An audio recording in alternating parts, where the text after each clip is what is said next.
Ce vendredi 16 juillet a eu lieu l'inauguration de l'exposition Résonance le Louvre à La Réunion. Un partenariat entre le Musée du Louvre, la Direction des Affaires culturelles, le département et la région Réunion. Ce sont 236 dessins prêtés gracieusement par le prestigieux Musée du Louvre qui expose pour la première fois dans les Outre-mer. La collaboration entre les musées de la Réunion, les 5 musées de la Réunion, qui sont des musées de France, et le musée du Louvre, s'est mis en place il y a maintenant plus de 2 ans et demi. Et le but était de pouvoir montrer aux visiteurs de la Réunion comment finalement les collections du musée de la Réunion pouvaient entrer en résonance avec les collections du musée du Louvre.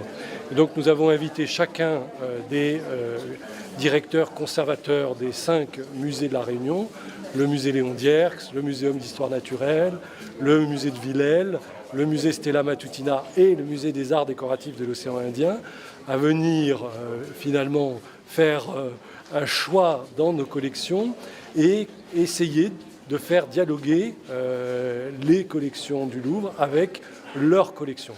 Ce voyage du Louvre ici à La Réunion, avec cette mixité d'œuvres venant du Louvre et d'œuvres je dirais issues des musées régionaux et départementaux, des musées de France, des 5 musées de France de La Réunion. Moi, je trouve que c'est un mariage, c'est une résonance extraordinaire et j'ai vraiment trouvé que l'exposition Résonance méritait parfaitement son nom. C'est vraiment un beau symbole que nous vivons aujourd'hui à la Réunion. Pour le président du département, il s'agit là d'une opération de démocratisation de la culture. C'est un moyen aussi pour nous de lancer une opération de démocratisation, je dirais, de la culture, parce que ici même, des marmailles, près de 3000 marmailles de la Réunion se sont inscrits déjà pour visiter donc cette exposition. Le département participe à cela, la région aussi.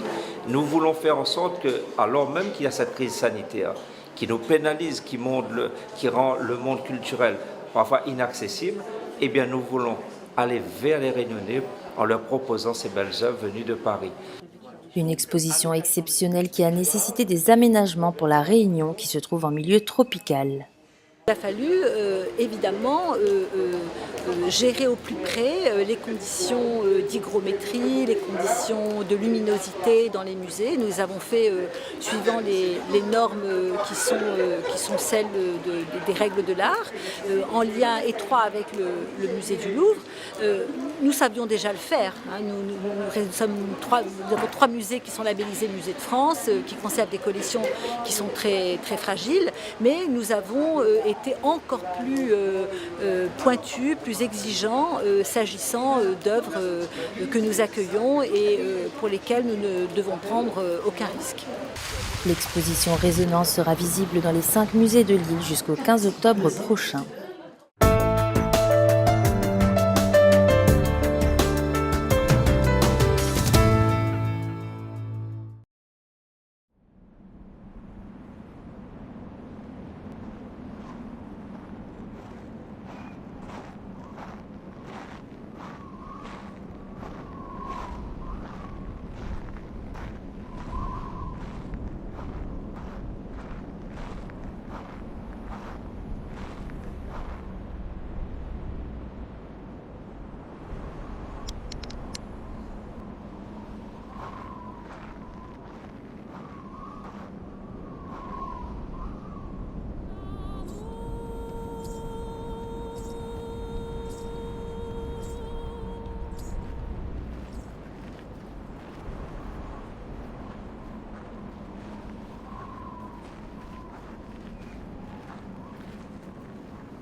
Dans le cadre de l'opération Bois de quartier qui consiste à replanter des espèces endémiques de la Réunion, les jeunes en service civique de l'Académie des Dallons sont allés à la rencontre des habitants de Bois-de-Neuf-Saint-Paul afin de savoir ce qu'ils aimeraient voir planter dans leur quartier.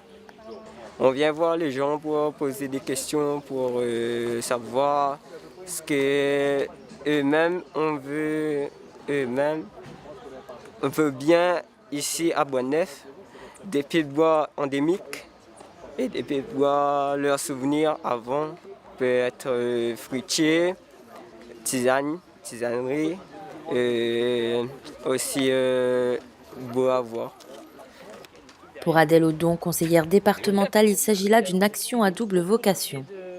On est sur une action qui amène les jeunes vers la rencontre de la population et s'insérer socialement et puis s'investir dans une mission qui demain matin peut les amener à comprendre que pour le travail, il faut pouvoir aller vers les gens et s'investir, être dans l'action.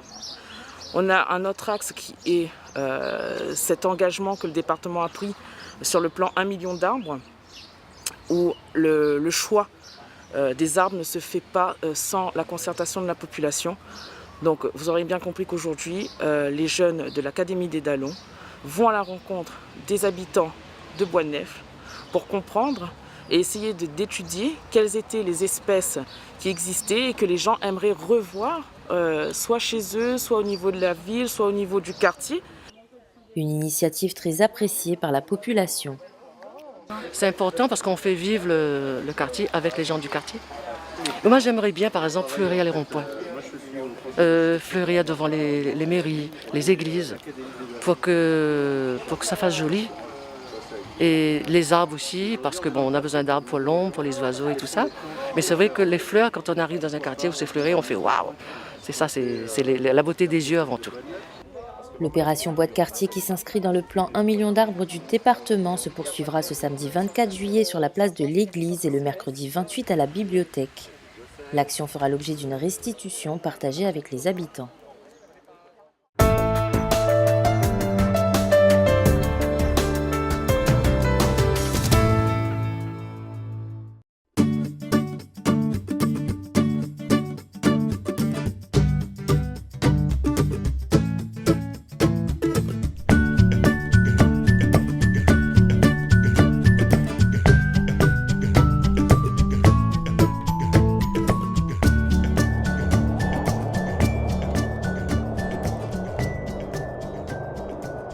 Le plantain est une herbe sauvage, originaire d'Europe, et qui se retrouve aujourd'hui aux 4 coins du monde.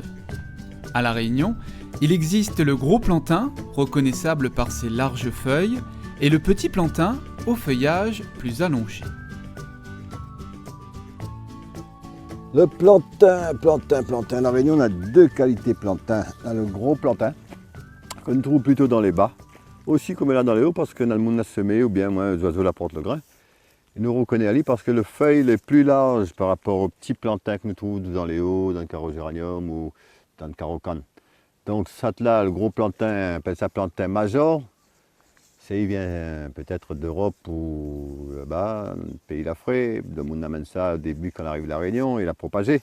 Il propage facilement parce que là tu regardes bien là, il sort des petits balais de graines comme ça, et là-dedans on a des milliers de petites graines qui tomataires. S'il a tombé un coin où c'est que notre lot, là moi pour semer là. Hein. On revient là dans 3 mois, le plantain est en carreau. Donc dans les pots, là, on a mis 5 plantains comme ça. Et vite fait, on a un carreau plantain. Pourquoi ça, tout le monde utilise Ali? Que ce soit le petit plantain oreilles lapin, on appelle ça. Plantain oreilles lapin parce qu'il ressemble à des oreilles lapin, vraiment. Ou bien le gros plantain, plantago major, plantain major, les feuilles les larges. Tout le monde y connaît ça à La Réunion dans l'utilisation pour problème de yeux quand on a conjonctivite ou bien qu'on a mal aux yeux. Donc le plantain est facile à utiliser, facile à trouver un peu partout où c'est qu'il n'y a pas trop encore exterminali à coup de désherbant. Donc le plantain, il peut être bon par exemple là où on a un problème de yeux, mal aux yeux, ou perce à lit, crase à lit, mettre dessus comme ça, c'est ma façon de faire. Le jus de plantain là, si vous gagnez mettre dans les yeux, impeccable pour certains problèmes de yeux. Il lave les yeux avec quand les yeux ont des problèmes. Il peut aussi boire le plantain. en même temps qu'on lave les yeux, pour l'action un peu plus rapide. Le plantain est connu aussi pour les problèmes de peau, pour les cicatrisations. Donc on fait pique à aucun insecte, par exemple, on prend plantain, on le crase dessus, l'efficace. Ou la blessé, ou prend plantain, ou mixe à lit, ou fait une petite pâte de plantain, ou met dessus, il aide à pour cicatriser. Le plantain est connu aussi pour l'eczéma, il est bon pour tout ce qui est maladie de peau. Donc c'est une petite plante qui est très très très chère, moi particulièrement parce qu'il y a beaucoup, il y a moins de quelque chose qui m'a enduré pendant 15 ans une certaine allergie. Donc le plantain il aide aussi en cas d'allergie.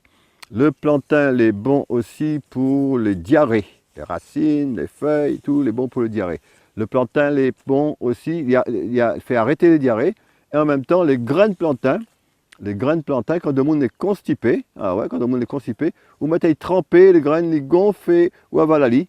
Et là, après il faut voir la dose, ça peut avoir une tonne de graines de plantain, mais un petit peu de graines de plantain, cuillère à café de graines de plantain dans un verre d'eau, laissez un peu dedans, et les gonfle, donc il y a d'eau pour bien aller là où il faut. Donc tout est bon dans le plantain.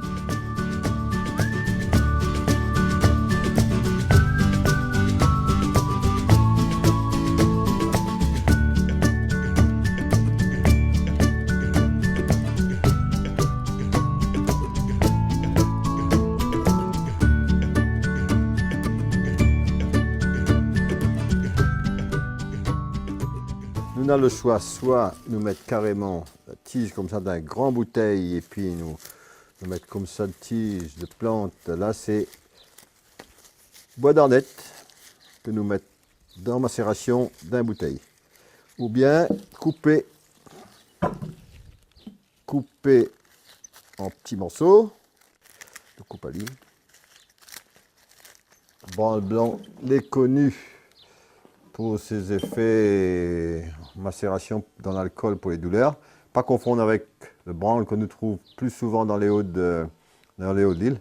Différence est nette, hein, branle blanc et le branle balai. Voilà. Donc pareil, nous coupons ça en petits morceaux. Tout ça dans une bouteille avec de l'alcool dedans. Nous choisissons notre alcool pour mettre dedans. Quand on a assez de plantes dedans, il verse l'alcool dedans. À cette heure, nous va mettre un peu de l'alcool dedans. Bien recouvrir toutes les plantes.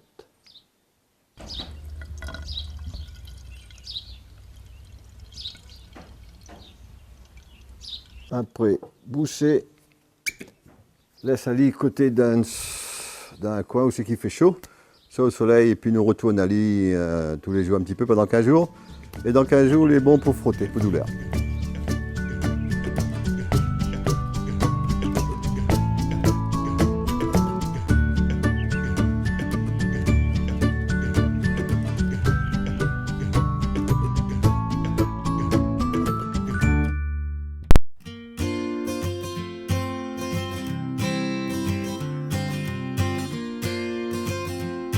Vous êtes dans la forêt de Montverléau, donc sur la commune de Saint-Pierre, pour vous présenter une opération de restauration écologique pilote donc, sur cet espace naturel sensible du département.